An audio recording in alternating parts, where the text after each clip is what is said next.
अस्सलाम वालेकुम रहमतुल्लाहि व बरकातुहू। बहुत खूबसूरत आयत हैं आज की। सूरह हदीद आयत 12 करेंगे हम, और इस आयत की मज़ीद तफसील आगे मिलेगी हमें 29वें पारे में। लेकिन बहुत खूबसूरत है और बहुत हम इंसान है ना, हम हर चीज़ को फ़ायदे और नफ़े की बुनियाद पर देखते हैं। तो आज की आयत हमारे लिए बहुत फ़ायदा जमा कर सकती हैं। अल्लाह रब्बुल इज़्ज़त फरमाते हैं, यौम तरल मुमिनीन वल मुमिनाति यस्आ नूरुहुम बैन अयदीहिम व बिअयमानिहिम। यौमा, जिस दिन, तरा, तुम देखोगे। मोहम्मद सल्लल्लाहु अलैहि वसल्लम मुखातिब हैं और हम सब भी मुखातिब हैं। यौम तरल मुमिनीन वल मुमिनात, जिस दिन तुम देखोगे मोमिन मर्दों को, वल मुमिनात, और मोमिन औरतों को। क्या देखोगे? यस्आ, दौड़ रहा होगा। सही करते हैं ना हज में और उम्रे में। यस्आ, दौड़ रहा होगा। नूरुहुम, उनका नूर। बैन अयदीहिम व बिअयमानिहिम, इनके आगे, व बिअयमानिहिम, और इनके दाएं जानिब। ये कौन सा मंज़र है? ये हशर का जो मैदान है उसका मंज़र है। और इसकी एक तफसीर ये भी है कि जो पुलिस सिरात होगा, जिस पे से हर एक को गुज़रना होगा, वहाँ पे ये नूर मौजूद होगा। वहाँ बहुत अंधेरा होगा। पुलिस सिरात के बारे में अल्हम्दुलिल्लाह हम मुसलमान हैं, हमें बचपन में ही बता दिया जाता है कि बड़ा बारीक सा, बाल से ज़्यादा बारीक और तलवार से ज़्यादा तेज़ उसकी धार होगी, और वो जहन्नुम की पुश्त पे रखा जाएगा। असल में एक फिल्ट्रेशन प्रोसेस होगा जहन्नुम के हवाले से, कि जब नामा अमाल वगैरह तकसीम होंगे तो एक फ़िल्टर पहले लग जाएगा, तो जो कुफ़ार हैं वो छट के अलग हो जाएंगे। अब जो दुनिया में मोमिनीन और मुनाफिकीन साथ साथ ज़िंदगी गुजारते हैं, जो कि हम सब गुजार रहे हैं, और हम मुसलमान कहलाते हैं। मुसलमानों में दोनों शामिल हैं ना, मोमिनीन भी, मुनाफिकीन भी। अब ये दूसरा फ़िल्टर है, ये दूसरा फ़िल्ट्रेशन प्रोसेस है। अब पुलिस सिरात पे से मोमिनीन तो निकल जाएंगे जन्नत की तरफ, और मुनाफिकीन जहन्नुम में नीचे गिर जाएंगे। ये वो वाला प्रोसेस है। अब तो होगा क्या? जो मोमिनीन होंगे, जो मोमिनीन हैं, उनके साथ क्या होगा? उनका नूर दौड़ रहा होगा। कहाँ दौड़ रहा होगा? बैन अयदीहिम व बिअयमानिहिम। बैन अयदीहिम, दोनों हाथों के दरमियान। दोनों हाथों के दरमियान तो एक हमारा चेस्ट है। तो अगर दिल में ईमान है तो वो ईमान का नूर होगा। मोमिनीन का ईमान मजबूत होता है, मुनाफिकीन का ईमान हाउलाई व हाउलाई वाला होता है। कभी इधर कभी इधर, कभी इसके हो गए कभी उसके हो गए। जिसके मुंह पे देखा उस जैसी बात कर दी। कभी तो बड़े आगे निकल गए अमाल में, और कभी बिल्कुल जहाँ मुश्किल पड़ी अल्लाह की राह में पीछे को हट गए। तो यहाँ क्या होगा? उनके पास ये नूर नहीं होगा। बैना अयदीहिम व बिअयमानिहिम, और दाएं हाथ में। दाएं हाथ का नूर कौन सा होगा? नामा अमाल का नूर होगा। ये वैसे नामा अमाल दाएं हाथ में दिए जाएंगे, इसके अलावा भी जो इंसान अच्छे अमाल करेगा ये वो नूर होगा। तो ये दो नूर हैं जिनकी बात की जा रही है कि मोमिनीन के लिए यस्आ नूरुहुम बैना अयदीहिम व बिअयमानिहिम, इनके आगे दौड़ रहा होगा इनका नूर, और इनके पीछे, इनके दाएं जानिब। अब ज़रा सा मंजर लाइए कि सामने कहीं जन्नत है और पूरा फुल अंधेरा है, जहन्नुम है, और जहन्नुम के ऊपर एक पुल रखा हुआ है। हर शख्स ने अकेले अकेले गुजरना है, और लाइन बना के कतार में सारे जा रहे हैं। और ये मामला है, और यकीनन बहुत खौफ है, क्योंकि जहन्नुम नीचे है, और जहन्नुम से मुख्तलिफ आंकड़े निकल रहे होंगे जिन्हें हुक्स कहते हैं, कतई रहमी के होंगे। और वो क्या करेंगे? ऊपर से पुल पे आके लोगों को ग्रैब कर करके नीचे गिराएंगे। तो ये खौफ अलग होगा, मतलब मुश्किल तरीन रास्ता है। आज हम इसकी तैयारी कर सकते हैं, और इंशाल्लाह मैं अभी बताती हूँ आपको कि क्या क्या चीज़ें हैं जो नूर में इजाफे का बायस बनती हैं। तो आज हमारे पास वक्त है, और मौत हमें पता है कि अचानक है, किसी भी वक्त मौत आ सकती है, शायद अगले लम्हे, हमें नहीं पता। तो हमारा ये वक्त उस नूर को जमा करने का ख़त्म हो जाएगा। वो नूर जितना हमें चाहिए, और ये जो मंज़र, जो अंधेरे वाला मंज़र है, ये दोनों ही चीज़ें इतनी ही हकीकत हैं जितनी हकीकत मैं बोल रही हूँ और आप सुन रहे हैं। तो इसको जहन में रख के इन आयात को पढ़ें कि अल्लाह रब्बुल इज़्ज़त का कलाम है। अल्लाह रब्बुल इज़्ज़त फरमाने हैं, यौम तरल मुमिनीन वल मुमिनाति यस्आ नूरुहुम बैना अयदीहिम व बिअयमानिहिम। और ऐसे लोगों के लिए क्या है? बुशराकुमुल यौम, खुशखबरी है आज के दिन तुम्हारे लिए। किसकी? जन्नातिन तजरी मिन तहतिहल अनहार, बागात हैं, बहती हैं नहरें उनके नीचे से। ये फरिश्ते भी होंगे, जो मोमिनीन होंगे, फरिश्ते भी उनको खुशखबरियाँ सुना रहे होंगे, उनके साथ साथ चल रहे होंगे, उनकी मदद कर रहे होंगे। और क्या कहेंगे? खालिदीन फ़ीहा, तुम हमेशा रहने वाले हो इसमें। ज़ालिका हुवल फ़ौज़ुल अज़ीम, ये तो बहुत बड़ी कामयाबी है। ये मोमिनीन का रवैया है। इससे अगली आयत में मुनाफिकीन की बात आएगी। अब ये नूर जो है ये कैसे बढ़ाया जाएगा, और ये नूर किस तरह से हम कमा सकते हैं या बढ़ा सकते हैं, ये हम आज देखेंगे। अगली आयत देखिए, आयत नंबर 30। यौमा, जिस दिन, यक़ूलुल मुनाफ़िक़ूना, मुनाफिकीन कहेंगे। क्या कहेंगे? वल मुनाफिकात, और मुनाफिक मर्द और मुनाफिक औरतें कहेंगी। किन से कहेंगी? लिल्लज़ीना आमनू, इन लोगों के लिए जो ईमान लाए।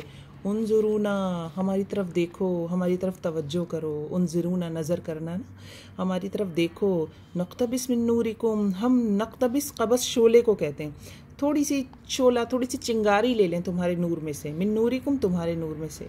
तो यहाँ दुनिया में क्योंकि मुनाफिक और मोमिन साथ साथ हैं, हम मुसलमान हैं, हम में से कोई मुनाफिक है, कोई मोमिन है, कोई कमज़ोर ईमान वाला है, क्योंकि सिर्फ मुनाफिक ही नहीं, या कमज़ोर ईमान वाले भी होंगे ना साथ साथ। मुनाफिकत दो तरह की है, एक तो दिल से कहना कि नहीं मैं मुसलमान नहीं हूँ, और ऊपर से मुसलमानों के दरमियान रहना और शो करना कि नहीं वी आर मुस्लिम, ये अमली मुनाफिकत है। इसमें तो अल्लाह रब्बुल इज़्ज़त ने सूरह अल-बकरा से हमें तफसीर मिलती है कि ये जहन्नुम का ईंधन है, दर के असफल में होंगे। एक दूसरे मुनाफिक होते हैं अमली मुनाफिक, ये पिछले तो जो थे ये एतकादी मुनाफिक थे, इनका अकीदा गलत है। एक होते हैं अमली मुनाफिक, अमल में इनकी निफाक होता है, दिल से जानते हैं यहाँ कि हम मुसलमान हैं, बाहर से भी मुसलमान हैं, लेकिन क्या करते हैं, दीन के लिए कुर्बानी देने के लिए तैयार नहीं होते। अमल में फ़र्क होता है। मुनाफिकत क्या है, दो रुखापन है ना, दिल में कुछ, ज़बान में कुछ। दिल में तो हम कह रहे हैं ला इलाहा इल्लल्लाह, लेकिन हमारा अमल साबित नहीं करता कि ला इलाहा इल्लल्लाह। सूदी कारोबार भी कर रहे हैं हम अल्लाह की नाफरमानियाँ भी कर रहे हैं, नाफरमानियों में हद से बढ़े जा रहे हैं, और ज़बान पे कलमा भी है हमारे ला इलाहा इल्लल्लाह। तो ये होते हैं अमली मुनाफिक। अल्लाह हमें मुनाफिकत से बचाए। तो उस दिन मुनाफिक और मोमिन जैसे हम दुनिया में आजकल साथ हैं, तब भी साथ होंगे। तो वो कहेंगे उनजुरूना, हमारी तरफ देखो, नक्तबिस मिन नूरिकुम, हम थोड़ा सा नूर हासिल कर लें तुमसे, थोड़ा सा शोला ही ले लें, थोड़ी सी चिंगारी ही ले लें। मुनाफिकीन को भी नूर दिया जाएगा, लेकिन क्या नूर होगा, उनकी जो पाँव की एड़ी है ना, उसमें नूर होगा। जिस तरह उनका दुनिया में ईमान था ना डावाडोल, और जाना कहाँ था और जाते कहाँ थे, इसी तरह उनका नूर पीछे होगा। अब चलना आगे है उन्होंने, लेकिन लाइट उनके पीछे। अब अगला कदम रखें तो कैसे रखें, तो उनको उनके अमल के हिसाब से नूर दिया जाएगा। क़ील अर्जिऊ, उनसे कह दिया जाएगा, जब मुनाफिकीन इस तरह की बात मुसलमान मोमिनीन से कहेंगे तो उनसे कह दिया जाएगा क़ील अर्जिऊ, पलट जाओ, चले जाओ। अब यह क़ीला का लफ्ज़ आ रहा है, यानी मुनाफिकीन को मोमिनीन नहीं कहेंगे। ईमान वाले दुनिया में भी ऐसी हरकत नहीं करते कि ज़बान से किसी को तकलीफ़ दें। वहाँ पे भी कोई आवाज़ आएगी, वो मलाइका होंगे, ये कुछ कहा जाता है, मोमिन भी है, बहरहाल कह दिया जाएगा उनसे। तो ज़्यादा इसकी तफसीर ऑथेंटिक यही है कि एक आवाज़ दी जाएगी, क़ीला कह दिया जाएगा, इरजिऊ, लौट जाओ, वराअकुम, अपने पीछे, फलतमिसू नूरा, फिर तलाश करो नूर को। तो नूर कहाँ तलाश कर सकते हैं हम, नूर हम दुनिया में ही तलाश कर सकते हैं। अपना नूर आज यहाँ दुनिया से पैक करवा के साथ लेकर जाना है।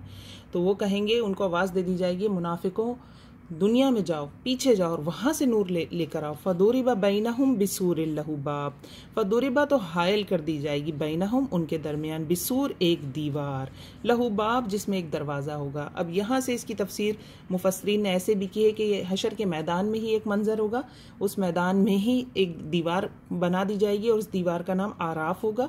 सूरह आराफ कुरान में मौजूद है। इस दीवार के हवाले से, इस दीवार के ऊपर वो लोग होंगे जो जिनके नेक अमाल और अमाले बद बराबर होंगे, और उनके बारे में अभी तक कोई फ़ैसला नहीं हुआ होगा कि वो जन्नत में जाएंगे या जहन्नुम में जाएंगे। तो उनके डायलॉग्स भी मिलते हैं सूरह आराफ में हमें कि वो दिल से अपने ख्वाहिश रखते होंगे, वो जन्नतियों से भी मुखातिब होंगे और जहन्नुमियों से भी मुखातिब होंगे, और वो उम्मीद रखते होंगे अल्लाह से कि हमें जन्नत वालों में बना दे। तो ये हमें सूरह आराफ के हवाले से डिटेल मिलती है कुरान में। फदुरिबा बैनहुम बिसूरिन लहू बाब, तो एक अब मोमिनीन और मुनाफिकीन के दरमियान एक दीवार कायम कर दी जाएगी जिसमें एक दरवाज़ा भी होगा, और दरवाजे के बातिन में बातिनुहु फीहिर रहमा, इसके अंदर, दीवार के अंदर वाली साइड पे क्या होगा, रहमत होगी। व ज़ाहिरुहु, और इसके बाहर क्या होगा, मिन क़िबलिहिल अज़ाब, और वो उनके बातिन दूसरी तरफ क्या होगा, अजाब होगा, क़िबलिहिल अज़ाब। अब इसको समझने वाली बात यह है कि नूर के लिए अल्लाह रब्बुल इज़्ज़त ने बताया कि लौट जाओ, फलतमिसू, क़ील अर्जिऊ वराअकुम, कहा कि लौट जाओ, फलतमिसू नूरा, फिर अपना नूर तलाश करो। अब नूर हम दुनिया में कैसे तलाश करते हैं, सबसे पहले जो हमने देखा नूर जो उनके दोनों हाथों के दरमियान है, वो है ईमान का नूर। जितना ईमान मजबूत होगा इंसान का, उतना ही ज़्यादा नूर उसे मिलेगा। नूर कितना ज़्यादा हो सकता है, नूर सूरज जितना भी हो सकता है, नूर चांद जितना भी दिया जा सकता है किसी एक मोमिन को, नूर पहाड़ जितना भी हो सकता है उसके पास पहाड़ जैसा नूर हो। और सबसे कम नूर क्या हो सकता है कि जो पैरों का अंगूठा है, उसका जो नाखून है, सिर्फ इतना नूर हो। अब हमारे अमाल और हमारे ईमान, क्या इन दोनों के साथ मामला हमने दुनिया में किया हुआ है, उसी हिसाब से हमें नूर वहाँ दिया जाएगा। अगर बहुत घना जंगल हो, बहुत गुप अंधेरा, और किसी के पास ऐसी टॉर्च हो जिसकी लाइट भी बड़ी मध्यम हो, तो वो भी उसके लिए बहुत बड़ी गनीमत है। तो वो यही हिसाब है कि उस वक्त इतना नूर भी बहुत होगा। तो ईमान मजबूत, ईमान अमल एक दूसरे में गुथे हुए हैं, एक दूसरे में गुंधे हुए हैं। ईमान बढ़ाएंगे अमल बढ़ेगा, दूसरे लफ्ज़ों में अमल बढ़ाएंगे, अल्लाह की अताअत पे चलेंगे तो ईमान खुद ब खुद बढ़ेगा। तो असल चीज़ होती है नफ्स को मारना। जिस वक्त जो काम है करने का, जो अल्लाह ने हुक्म दिया, उस तरफ चले जाएं। अगर उस तरफ जाएंगे तो क्या होगा, खुद ब खुद अमल स्ट्रांग हुआ, यहाँ वहाँ हमारा ईमान बढ़ा। तो दोनों चीज़ें एक ही हैं, ये बेसिकली एक ही चीज़ें हैं, या एक दूसरे की मददगार हैं, या आटे नमक की तरह गुंदी हुई हैं, आपस में आप जुदा नहीं कर सकते। एक बढ़ाएंगे दूसरा बढ़ेगा, एक घटाएंगे दूसरा घटेगा। तो अमल मजबूत हो, ईमान मजबूत हो। फजर और इशा के वक्त मस्जिदों में जाने से नूर पड़ता है। फजर अंधेरे का वक्त है ना, इशा भी अंधेरे का वक्त है, तो उस वक्त बिस्तर छोड़ना, मस्जिद जाना, किसी खातून का बिस्तर छोड़ना और अपने मुसल्ले पर आना, ये नूर का बाइस बनेगा। जो शख्स 5 नमाजों की हिफाजत करेगा उसके लिए ये नमाज नूर बनकर आ जाएगी, तो ये नूर बनेगी। जो जितना कुरान से ताल्लुक़ कायम करेगा उसका उतना नूर बढ़ेगा। कुरान से ताल्लुक़ कब बनता है? अगर आपके पास कोई आकर बैठे और आप उससे बात करें, आप जितना उसके बारे में जानेंगे और जितना अपने बारे में बताएंगे उतना ही ताल्लुक़ बढ़ेगा। सिर्फ अरबी में पढ़ने से मैं ये नहीं कहती ना पढ़ें, सिर्फ उसको अरबी में पढ़े जाने से मोहब्बत होती है। अल्लाह की किताब है, उसके अल्फाज में बरकत है, एक एक हर्फ में बरकत है। लेकिन ताल्लुक़ कैसे बनता है? जब हम एक दूसरे के बारे में जानते हैं। तो कुरान को पढ़ना, समझ कर पढ़ना, उसे दूसरों तक लेकर जाना, ये मजबूत ताल्लुक़ बनाता है।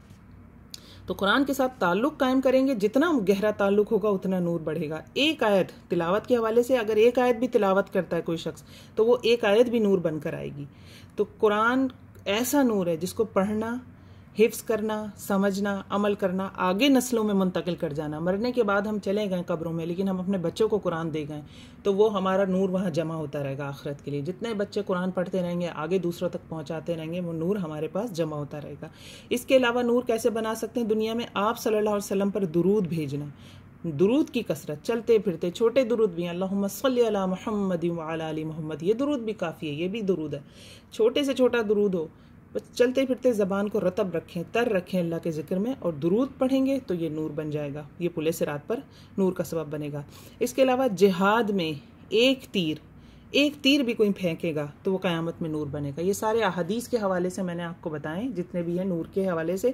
बस एक चीज़ इसमें जहन में रखनी है, बड़ी इंपॉर्टेंट, और वो ये है कि अगर नूर है तो कोई नूर के अपोजिट भी कोई चीज़ है जिससे बचना होगा, है ना? ऐसे ही है ना।